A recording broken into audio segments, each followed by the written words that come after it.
2017 में मेरी शादी हो गई थी। तो एक लड़की का शादी के बाद गेम करना ये बहुत बड़ा स्ट्रगल हो जाता है। मतलब मेरे लिए शायद वो इतनी बड़ी बात नहीं थी, वो सबसे बड़ी बात थी मेरे हस्बैंड के लिए कि उसे मेरे लिए पूरे समाज से लड़ना पड़ रहा था उस टाइम पे, क्योंकि समाज मुझे लगता है कि आपके बुरे टाइम में आपका साथ नहीं देगा आपको, कि अपनी बीवी को कौन गेम कराता है, कैसे कपड़े पहनती है। ये शादी के बाद अगर हस्बैंड सपोर्ट ना करे तब आप कुछ नहीं कर सकते। अगर ये दोनों आदमी आपके साथ है, घर का मुखिया आपके साथ है, तो मुझे लगता है दुनिया में ऐसी कोई चीज़ नहीं है जो एक लड़की नहीं कर सकती। पर सबसे बड़ी चीज़ है आदमी सपोर्ट करे तब। आपने 200 मीटर में पैरालंपिक में ब्रॉन्ज मेडल हासिल करने वाली सिमरन शर्मा हमारे साथ हैं बातचीत करने के लिए। आज उत्तर प्रदेश सरकार द्वारा इनको सम्मानित किया गया है, कैसा लग रहा है? बहुत अच्छा लग रहा है सर, एक अलग ही मोटिवेशन मिलता है। और जब हम योगी जी से मिलते हैं तो एक अलग ही बॉडी में अलग ही पावर होती है। पता नहीं उनको देख के क्या हो जाता है कि एक मतलब उनको देख के ऐसा लगता है कि हाँ वो एक नेता तो है ही और एक खिलाड़ी भी हैं। वो हमारे एक दोस्त की तरह है, हमारे साथ कभी भी वो एक नेता की तरह नहीं रहते, एक दोस्त की तरह रहते हैं, परम मित्र की तरह रहते हैं। जैसे कि मोदी जी का बताऊँ, उन्हें नया नाम दिया है हम सब ने मिलके कि वो हमारे प्राइम मिनिस्टर नहीं परम मित्र है, पीएम मतलब परम मित्र। तो सर वो एक खिलाड़ी के साथ इतना कंफर्टेबल बात करते हैं, उनके साथ मजाक भी करते हैं, हंसी मजाक भी करते हैं।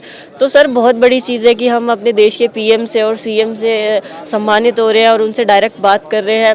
मुझे नहीं लगता कि और देशों को इतना मौका मिलता है उनके मतलब ऐसे बात करने का। तो सर हम बाहर भी जाते हैं, हम मिलते हैं खिलाड़ियों से, तो वो हैरान होते हैं इस चीज़ से कि अरे तुम्हारे प्राइम मिनिस्टर तुमसे बात करते हैं। तो मतलब हम उन्हें बताते हैं कि वो मेडल के बाद भी बात करते हैं, मेडल से पहले भी बात करते हैं, हमारे आने से पहले बात करते हैं।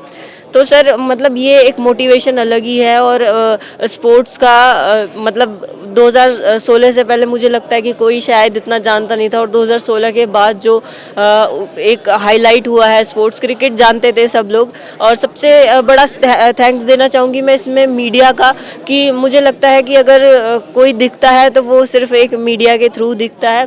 तो मीडिया ने इस चीज़ में बहुत साथ दिया है कि खिलाड़ियों को दिखाया है, क्रिकेट के अलावा दिखाया है कि और खिलाड़ी मेहनत करते हैं, मेडल लाते हैं। तो सर उस चीज़ में मीडिया का बहुत बड़ा रोल है, हमारी सरकार का बहुत बड़ा रोल है। एक समय था जब आप अपने सपने को पूरा करने के लिए अपनी ज़मीन तक बेच दिया आपने, और उसके बाद आज आपका सपना पूरा हुआ है। तो ये क्या कहानी थी वो थोड़ा सा बताइए, और आज जब आपका सपना पूरा है तो उसको लेकर बताइए। सर हम जब भी कोई चीज़ शुरू करते हैं तो उसमें बहुत मुश्किल आती है। जैसे कि मैं बताऊं, 2017 में मेरी शादी हो गई थी। तो एक लड़की का शादी के बाद गेम करना ये बहुत बड़ा स्ट्रगल हो जाता है। मतलब मेरे लिए शायद वो इतनी बड़ी बात नहीं थी, वो सबसे बड़ी बात थी मेरे हस्बैंड के लिए कि उसे मेरे लिए पूरे समाज से लड़ना पड़ रहा था उस टाइम पे, क्योंकि समाज मुझे लगता है कि आपके बुरे टाइम में आपका साथ नहीं देगा आपको, कि अपनी बीवी को कौन गेम कराता है, कैसे कपड़े पहनती है ये। और मतलब बहुत सारी चीज़ें सुननी पड़ती थी। छोटे कपड़ों को लेकर भी आपको ताना जी कि क्योंकि हम जिसमें प्रैक्टिस करते हैं तो वो शॉर्ट टाइट ही होती है, सैंडो होती है। कि जैसे कि मैं गांव से बिलोंग करती हूँ, मेरे इन लॉज जो है वो गांव से है।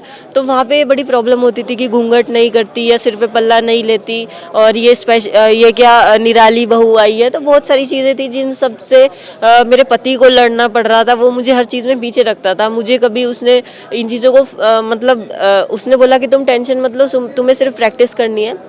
तो मेरे हस्बैंड मेरे एक बैकबोन की तरह रहे हैं, और अभी भी मेरे कोच भी हैं। वो हस्बैंड के साथ साथ कोच भी हैं, और उन्होंने 3 मेडल दिए हैं, तो इतिहास बनाया उन्होंने। तो सर ये मतलब बहुत बड़ी बात है। पर हाँ, शुरू में बहुत सारी प्रॉब्लम आती हैं और पैसे की दिक्कत आती है, अपने परिवार के साथ साथ अपनी बीवी को गेम कराना। तो शुरू में जब हम शुरू करते हैं तो किसी को नहीं पता होता, उसमें किसी की गलती नहीं है।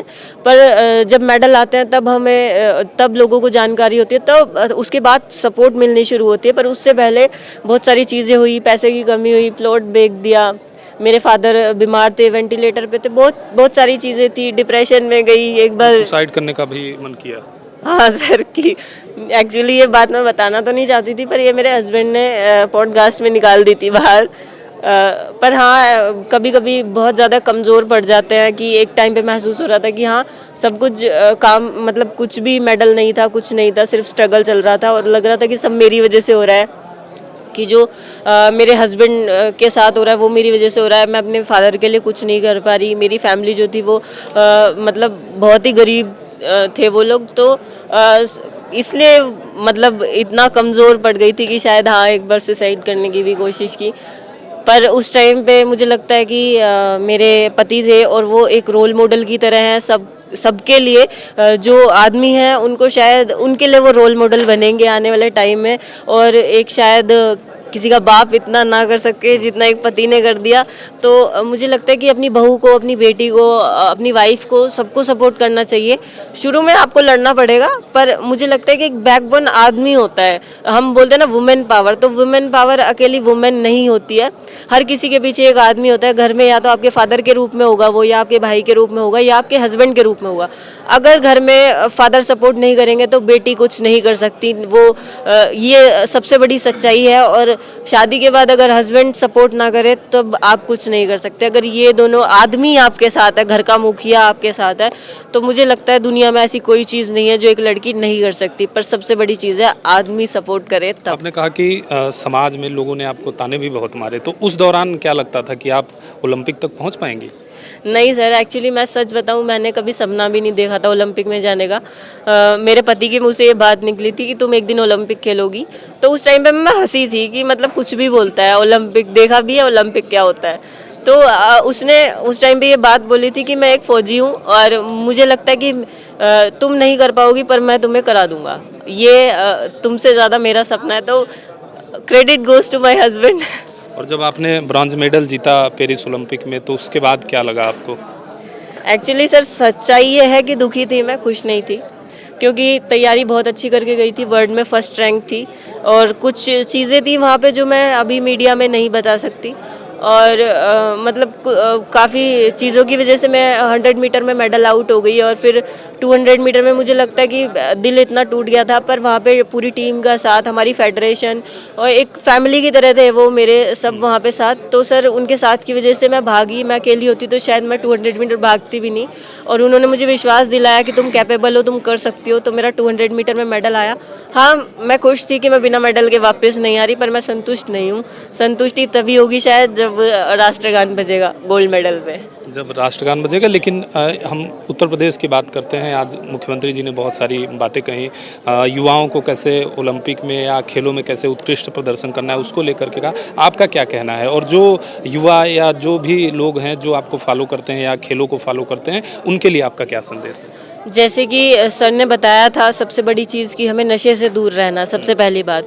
क्योंकि मुझे लगता है कि एज ए एथलीट मैं एक चीज़ बताना चाहूँगी कि कभी भी हमारा किसी लेवल पे मेडल आ जाता है, स्टेट पे या किसी भी चीज़ में, तो हमें सबसे पहले अपने ऊपर काबू रखना है कि हमें ये नहीं करना कि हाँ मैं हूँ। जब भी आपके अंदर, कभी एक खिलाड़ी के अंदर मैं आ जाएगी तो मुझे लगता है कि वो आगे नहीं बढ़ पाएंगे। एकदम हाथ जोड़ के डाउन टू अर्थ रहो और अपनी मेहनत करते रहो। और मतलब चीज़ों से दूर रहो, क्योंकि आपको बिगाड़ने वाले बहुत मिलेंगे। 90% आपको बिगाड़ने वाले मिलेंगे कि अरे यार मेडल आ गया, दारू पी लेते हैं, अरे यार मेडल आ गया, ये कर लेते हैं।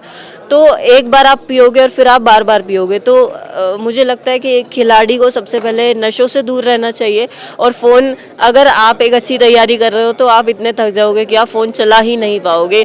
तो मुझे लगता है अपने शरीर को इतना थकाओ, इतना तोड़ो कि आपको खाने के अलावा और सोने के अलावा फ़ोन दिखे ही ना।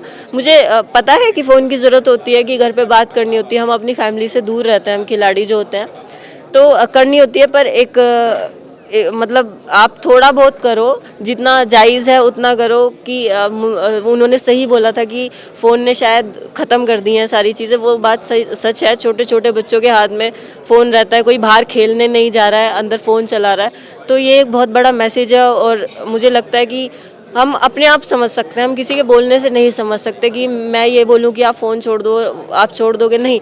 एक सेल्फ मोटिवेशन होता है कि हमें लगता है कि मुझे ये करना है, मेरे से अच्छा मुझे कोई नहीं पहचान सकता। और मुझे लगता है कि अगर मैंने अपने आप को पहचान लिया तो दुनिया में ऐसा कोई काम नहीं है जो मैं नहीं कर सकती। बात करने के लिए बहुत बहुत धन्यवाद। ये सिमरन शर्मा थी जिन्होंने पैरालंपिक में 200 मीटर में ब्रॉन्ज मेडल जीता और अपनी कहानी पीटीसी न्यूज़ से साझा की। Mangala Tiwari, PTC news, Lucknow.